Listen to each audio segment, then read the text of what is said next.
All right, let's just jump right in. What if the real secret to getting better at any physical practice wasn't about more effort, but about more intelligence? Today, we're diving into a really cool guide to physical wisdom, learning how to work with our bodies, not wage a war against them.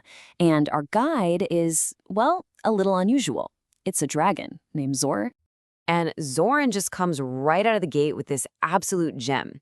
The main idea we're going to unpack is that true skill, real mastery, has nothing to do with forcing a perfect-looking shape. It's all about the intelligence to adapt. I mean, that totally flips the script on what most of us think an advanced practice is supposed to look like.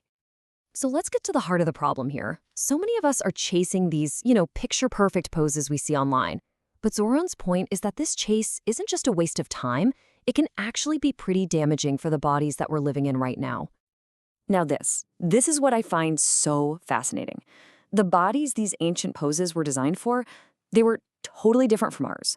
Those people never sat in office chairs, they didn't hunch over phones. So expecting your modern body to just snap into those same ancient shapes, well, as Zoran puts it, that's like asking your house cat to pull off the flight maneuvers of a dragon. It's not a fair fight. But how does a giant, all-powerful dragon figure this out? You might be surprised. It wasn't through some elegant success story. Nope. It all came from a moment of truly epic, spectacular failure. And that failure became the bedrock of his whole philosophy. So just imagine this for a second.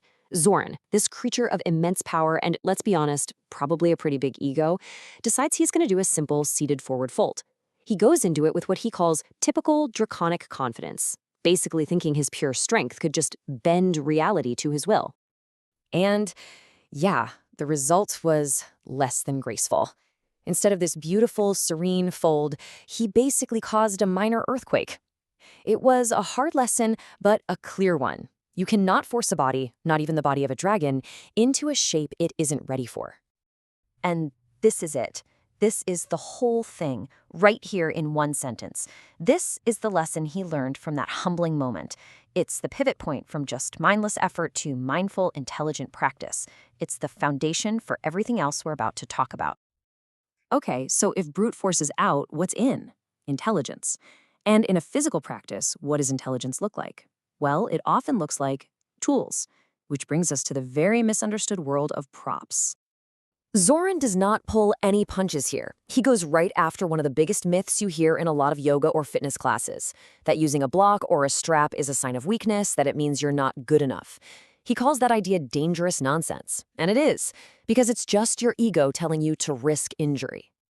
So let's just redefine this right now. Props are not crutches for the weak. They are tools for the intelligent.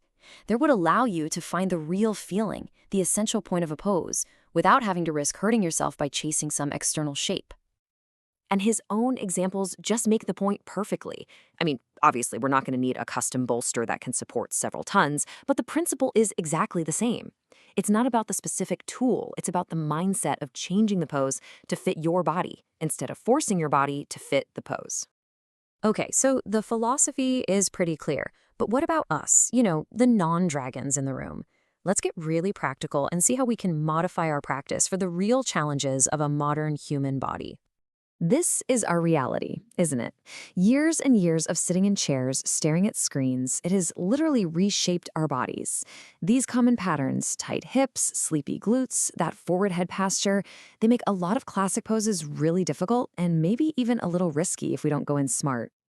So what do we do about it? Let's take one of the most common struggles, the forward fold.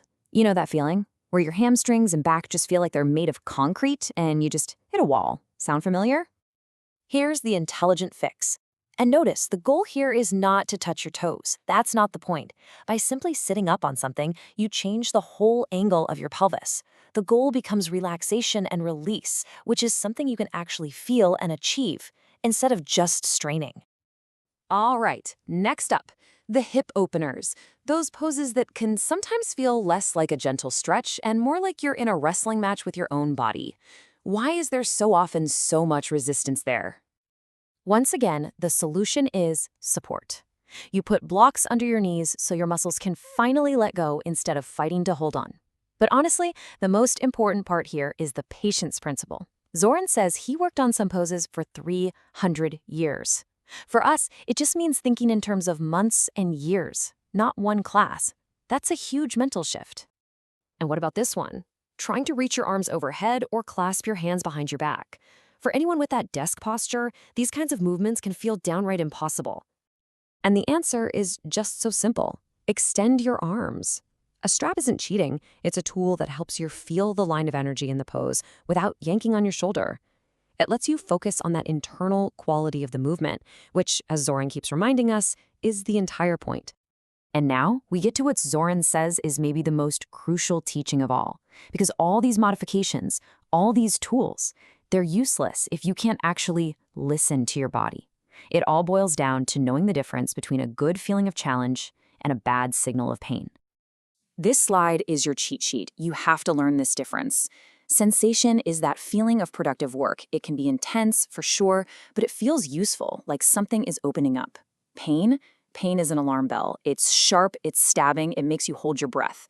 Learning to tell these two apart is probably the most advanced skill you can develop. And this just totally redefines courage, doesn't it? Real courage isn't gritting your teeth and forcing your way through a sharp pain. That's not courage, that's just ego. The real courage is having the wisdom to listen, to stay with that productive intensity, and to back off when your body sends a clear warning. So, when you put it all together, the adapting, the intelligent use of tools, the deep listening, where do you end up? It leads to a complete redefinition of what it even means to be advanced in your practice. And this is the ultimate takeaway. Mastery is not a performance, it is presence. It has nothing to do with what your practice looks like to other people and everything to do with the quality of attention and kindness you bring to yourself. So the question I want to leave you with is this: how are you going to bring a little more dragon wisdom to your practice?